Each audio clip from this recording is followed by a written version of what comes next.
A few moments later. Di episode kali ini, kita akan membahas sebuah kasus tentang cybercrime yang cukup mengerikan dan sayangnya masih sering terjadi. Phishing melalui file aplikasi yang dikirim lewat WhatsApp. Baru-baru ini, ada kasus di Sumatera Selatan yang angkanya mencapai 1,4 miliar. Oke, kasus ini berawal dari korban bernama Ratna di Sumatera Selatan, yang dimana pelaku mengirimkan file lewat aplikasi WhatsApp yang menyamar sebagai undangan file atau file biasa. Nah, ketika korban menginstal file tersebut, otomatis pelaku dapat mendapatkan akses ke dalam mobil banking korban, yang dimana hasilnya pelaku dapat berhasil mengambil alih mobil banking korban dan menguras tabungan milik si korban. Fakta menarik, ternyata pelaku tidak melakukan kejahatan ini sendirian.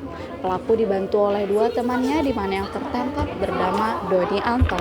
Menurut keterangan polisi, Doni memiliki peran utama menarik dan memindahkan uang ke rekening bank. Nah, yang bikin miris, uang 1,4 miliar rupiah itu adalah hasil jeripayah Ratna dan keluarganya.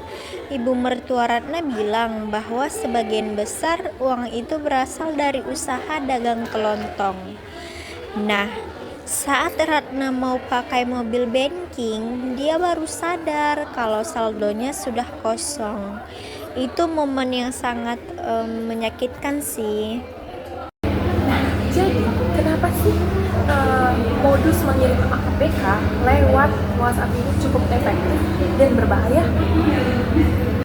Pertama, orang sering menganggap file aplikasi itu in-house, terutama kalau dikemas sebagai undangan, dokumen penting, bahkan aplikasi resmi.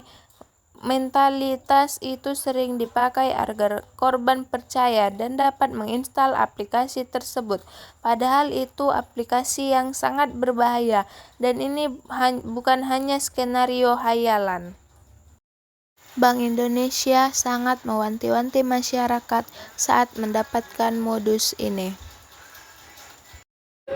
Kedua, ketika korban menginstal aplikasi, pelaku bisa saja meminta izin akses tertentu, misalnya akses ke SMS, OTP, data lain di perangkat, dan dari situ pelaku bisa mencuri data penting atau kredensial perbankan. Setelah itu, pelaku bisa menggunakan rekening korban untuk transfer atau mencuci uang melalui banyak akun. Ada faktor sosial yang dimana pesan WA itu sering terjadi, seolah-olah kita tahu nomor itu tidak asing atau seolah-olah kita kenal sama orang itu.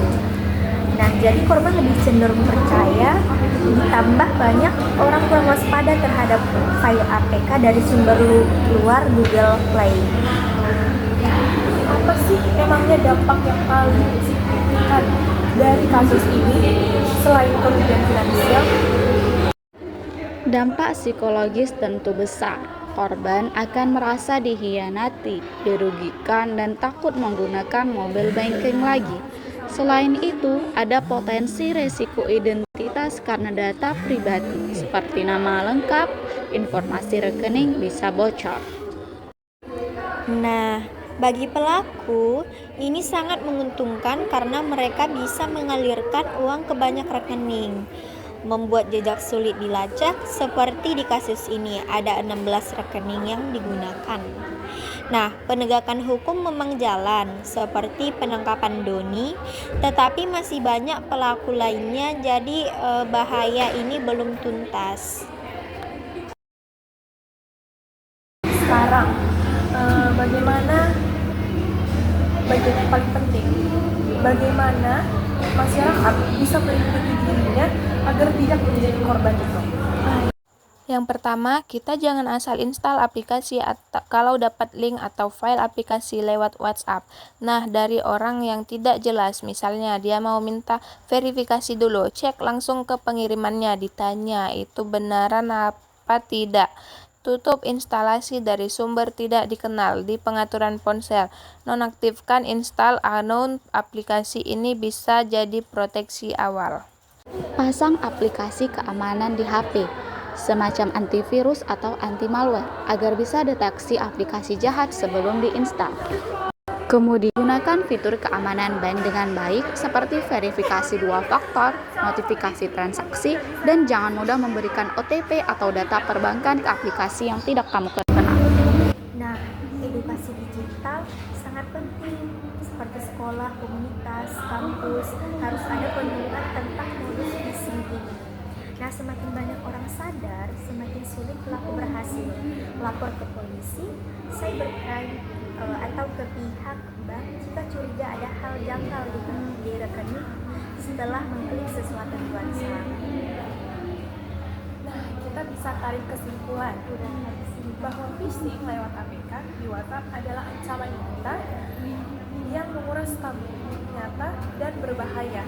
Kasus seperti yang ada di Sumatera Selatan yang menguras tabungan miliaran rupiah itu bukan sekedar berita, tetapi warning besar buat kita semua. Saya sangat berterima kasih kepada panelis 1 yaitu Ruth, dan panelis 2 sebagai Jud, dan panelis 3 sebagai Riza. Nah, semoga pendengar kita bisa ambil pembelajaran penting dan makin waspada. Oke. Terima kasih sudah mendengarkan podcast kami. Nah, jangan lupa share episode ini ke teman-teman kalian semuanya supaya lebih banyak orang yang bisa paham dan waspada. Sampai jumpa di episode selanjutnya.